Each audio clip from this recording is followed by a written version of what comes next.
Hello नमस्कार दोस्तों, ये रिश्ता क्या कहलाता में आप सभी का स्वागत है। मैं लाई हूँ आज का एपिसोड जहाँ पे हम देखते हैं कि अभीरा रूही के दुख को कम करने के लिए वह अपना बेबी जो था उसकी गोद में रखना ही चाहती है कि रूही जो होती है बोलती बी नानू से मना कर दो, मुझे इसकी खैरात नहीं चाहिए और ना ही इसका सौभाग्य चाहिए, अपना सौभाग्य अपने पास ही रखे, किसी खैरात की बेबी मैं नहीं लेती हूँ। ये बात सुनकर रोहित को बिल्कुल अच्छा नहीं लगता। रोहित रोकने ही वाला होता है रूही को कि अरमान जो होता है उसे मना कर देता है और रोक लेता है और रूही ये कह के रोते हुए वहाँ से भाग जाती है। घर वाले एकदम से शौक हो जाते हैं कि छोटे बच्चे के लिए रूही की इतनी नफरत अच्छी बात नहीं है। यहाँ पे अभीरा उसके पीछे भागने वाली होती है कि विद्या ज्योति रोक लेती है। विद्या कहती है कि ये सब तुम क्या कर रही हो अभीरा, क्या तुम अभी भी रूही के पास अपना बीएसपी देना चाहती हो? रूही जिस दौर से गुजर रही तुम देख रही हो, उसको बच्चे को ही देख कितना कड़वापन हो रहा है, ये कोई अच्छी बात नहीं है। यहाँ पे अभीरा रूही की साइड लेके कहती माँ वो जिस दौर से गुजर रही है आप नहीं समझ पा रहे हो, वो एक बच्चा ही देख के उसे अपने बच्चे की याद आ रही है, इसलिए यह वो नहीं बोल रही, वो क्या कर रही है उसको खुद नहीं पता है, तो हमें इस बात का बुरा नहीं लगना चाहिए। दूसरी तरफ देखते हैं कि हम रूही जो है यहाँ पे अकेले बैठ कर रो रही होती है और वो सोच रही होती है कि आज उसके लाइफ में जो भी हुआ है वो सब अभीरा की वजह से हुआ। बचपन में भी उसकी मम्मी ने सब कुछ कांड किया और अब बड़ी होकर भी उसी घर में उसने शादी की, उससे जो पसंद था उसी इंसान से शादी की, फिर प्रेग्नेंट हुई, फिर उसका ही बेबी नहीं रहा। ये सब से सुनकर मनीष जी जो होते हैं एकदम से शॉक हो जाते हैं। बोलते हैं कि रूही इतना कड़वाहट मन में अच्छी बात नहीं है, वो भी अपनी बहन के लिए, वो तो तेरे साथ शेयर करना चाहती है अपना बच्चा, फिर तू ऐसा क्यों कर रही है? रूही बोलती है वो शेयर नहीं करना चाहती, वो महान बनना चाहती। आखिर दुनिया में ऐसी कौन सी माँ है जो अपना बेबी शेयर करेगी? बी नानू आप सब लोग के आंखों पे पट्टी बंधी है जो नहीं दिख रही। यहाँ पे रोहित जो होता है वह रूही के ऊपर गुस्सा रहता है। अरमान उसे समझाता है कि रूही की हालत समझ, वो कोमा से बाहर आई है, वो अपना बेबी खोई है, इसलिए उसका ये सब जायज़ है। उसने 9 महीने तक पाला है और 9 महीने तक बच्चे को रखना बहुत ही बड़ी बात। जो दुख मैं और तुम, उन लोग के आगे कोई दुख नहीं, माँ का दुख अलग होता है।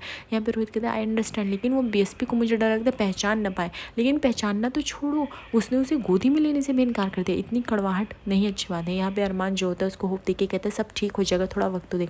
बट रोहित मन ही मन जानता है कि रूही का स्वभाव कैसा है। रोहित को सब पता है, लेकिन रोहित अब कैसे अरमान को बताए ये बात।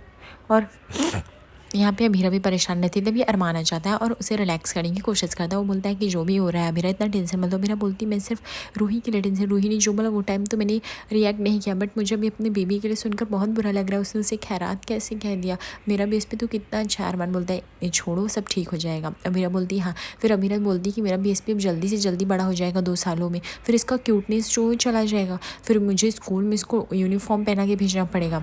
तो अरमान ने उसकी खिंचाई कर कहता है तुम विदाउट यूनिफॉर्म भेजने वाली थी? तो अभीरा बोलती है ऐसा नहीं है, इतना क्यूट है, मैंने इसकी सारी फ़ोटोज़ दूंगी बट एक भी सोशल मीडिया पे नहीं डालने दूंगी किसी को, वरना इसकी क्यूटनेस जो है सबको नज़र लग जाएगी और मेरा बेबी किसी से कम थोड़ी इतना क्यूट है, और जब भी बड़ा हो जाएगा तो मैं उसे देखा ताका करूँगी। अरमान बोलता है मुझे ऑफिस के काम से जाना है अभीरा, मैं जाता हूँ, तुम बेबी का ध्यान रखो और कोई भी कैसी भी ज़रूरत रही अगर मेरी हेल्प की तो प्लीज़ मुझे कॉल करना, झिझक मत रखना। अभीरा बोलती है अब तो भी अरमान जाता रहता है, लेकिन फिर से उसको याद आ जाती है कि उसके पास एक बच्चा भी वो वापस आता है। वह बेबी को देख कर पुश करने लगता है, उसकी आंखों में आंसू आ जाती है। अभीरा को आज अच्छा लगा क्योंकि अरमान एक बाप होने का फ़र्ज भी निभा रहा है, वह उस बच्चे से लगाव और प्यार दोनों रखने लगा। अभीरा इस मोमेंट को कैप्चर करना चाहती है, इसलिए उसने वो फ़ोटो मोबाइल में फ़ोटो क्लिक कर रखा और वह एकदम से खुश हो जाती है। अरमान बोलता है मैं जा रहा हूँ, तुम दोनों अपना ख्याल रखना, ओके बाय बीएसपी, ऐसा कह के वो चला जाता है। दूसरी तरफ देखते हैं कि यहाँ पे आर्यन जो है वो अपने गुस्से की भड़ास हॉकी से उतारा है, जहाँ पे हॉकी के सर ने उसको आने से मना कर दिया क्योंकि वह एक बैड प्लेयर हो गया है। और बैड प्लेयर इसलिए हो गया क्योंकि वह दिन रात मनोज की बातें सोचता रहता है, किस तरह से मनोज ड्रंक रहता है हमेशा। और यहाँ पे कहीं ना कहीं क्रिश भी परेशान है उस लड़की की वजह से, लेकिन वह आता है सोचता है कि मैं आर्यन से पूछूँ उसकी प्रॉब्लम क्या है, तो वह आता है प्रॉब्लम पूछने, लेकिन यहाँ पे आर्यन मना कर देता है। आर्यन बताने ही वाला होता है, लेकिन वो बोलता है आप किससे मोबाइल पे बात कर रहे थे आप बताओ। क्रिश बोलता है बस किसी से नहीं। आर्यन बोलता है ठीक है तो किसी से भी नहीं, मैं भी नहीं बताऊंगा। क्रिश बोलता है ठीक है चलो अच्छा है, तुझे बताने का भी मूड भी नहीं है और मुझे बताने का भी मूड नहीं है, चल बाहर बैठ के थोड़ा कॉफ़ी पीते रिलैक्स करते अच्छा लगेगा। क्रिश की बात सुनकर आर्यन को थोड़ा सा ये लगता है कि हाँ चल के थोड़ा सा रिलैक्स हो जाता हूँ। उसके बाद वह क्रिश के साथ चला जाता है बाहर बैठने, और वह उसके बाद क्रिश को ये चीज़ अच्छी लगती है कि ठीक है अभी दोनों लोग रिलैक्स हो जाएंगे। और यहाँ पे हम दूसरी तरफ देखते हैं कि अभीरा जो है एक सपना देख रही है, वो बीएसपी को खिला रही है और एक बच्चे को रोने की आवाज़ आ रही है जो कि वो बीएसपी की नहीं है। जैसे वो बाहर जाती है और पीछे मुड़ के देखती है कि पालने में उसका बच्चा है ही नहीं, उसका बच्चा तो किसी ने चुरा के लेके चला गया है। जैसे वो पीछे मुड़ के देखती है कि एक औरत जो है वह लाल दुपट्टा ओढ़े बच्चे को लेके भागी जा रही है। अभीरा उसका पीछा करने की कोशिश करती है, जब दौड़ के जाती है तो अचानक से वो गिर जाती है और जब वह पर्दे के पीछे देखती है तो वो कोई और नहीं बल्कि रूही निकलती है। और रूही उस सपने में ही उसे कह रही होती है कि तुम्हें अभीरा बहुत बच्चा बांटने का शौक था ना, बहुत बहुत तुम्हें बीएसपी को बांटने का, शेयर करने का शौक था, तो आज से बीएसपी मेरा हो, तुम्हारे हक में बीएसपी भी नहीं आए। तुम्हारी ये अच्छाई है जो है तो तुम्हें एक दिन बहुत ही बड़ी सज़ा देगी। ये सब सुन के अभीरा एकदम शौक हो जाती, बोलती नहीं रूही नहीं, ऐसा मत करो, मेरा बीएसपी मत ले जाओ। रूही बोलती है अब ये तुम्हारा बीएसपी नहीं बल्कि अब ये मेरा बीएसपी हो गया। अब वैसे भी कानूनी भी हम लोग का अधिकार है। सब देख के और सुन कर अभीरा को अचानक से होश आ जाता है और चिल्लाने लगती है, ये सब सपना भयंकर देख के।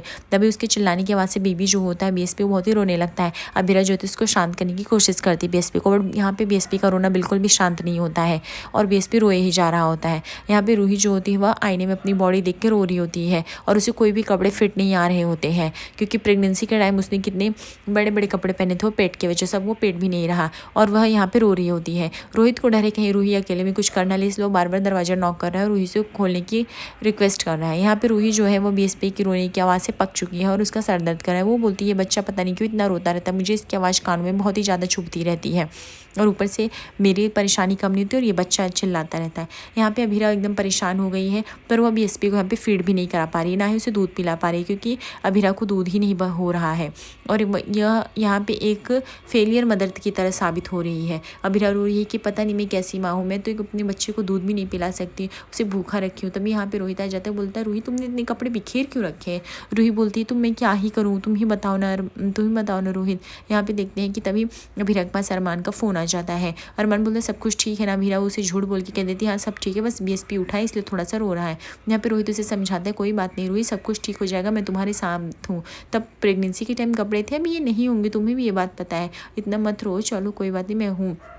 तभी बीएसपी की रोने की आवाज़ सुन के रोहित सराहा नहीं जाता और दौड़ के जाने लगता है। रूही बोलती आज भी तुम्हें अभीरा और अरमान की चिंता है ना, मेरी चिंता बिल्कुल भी नहीं है, मैं तुम्हारी बीवी हूँ फिर भी, इसीलिए तो आज तुम्हारी वजह से हमारा बच्चा हमारे साथ नहीं है।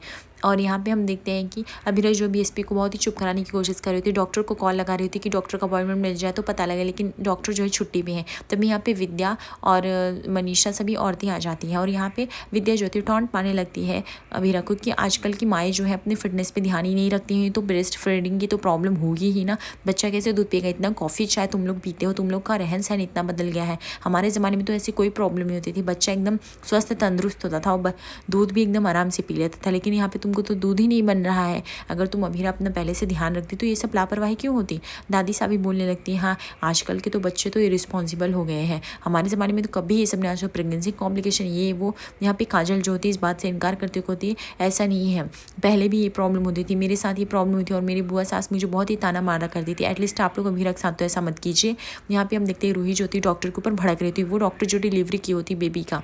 यहाँ पे रूही बोलती बताओ आप लोग कैसे मेरे टेक केयर करो कि मुझे मेरे प्रेगनेंसी के टाइम के एक भी कपड़े नहीं हो रहे, लूज़ हो रहे, मैं आखिर क्या पहनूं और मैं कितने कपड़े खरीदूं, आपको समझ में क्यों नहीं आ रहा। एक तो आप मेरे बच्चे को नहीं बचा पाए, आप मुझसे बात मत करो। वहाँ पे डॉक्टर बोलती है रूही तुम कैसे बात करो, वो डॉक्टर को चिल्लाने लगती है। यहाँ पे अभीरा जो थी दौड़ के अपने बच्चे को लेके जाने वाली ही रहती है कि अरमान आ जाता है। अरमान बोलता है सब कुछ ठीक। तभी वहाँ पे रोहित आ जाता है, बोलता है भाभी भैया आप लोग कहीं भी हॉस्पिटल मत जाओ, यहाँ पे रूही की डॉक्टर आई हुई है, आप उससे जाके कंसल्ट कर लीजिए और फट से बीएसपी ठीक हो जाएगा। यहाँ पे अरमान बोलता है लेकिन हुआ क्या है यहाँ पे कुछ समझ में ही नहीं आ रहा है।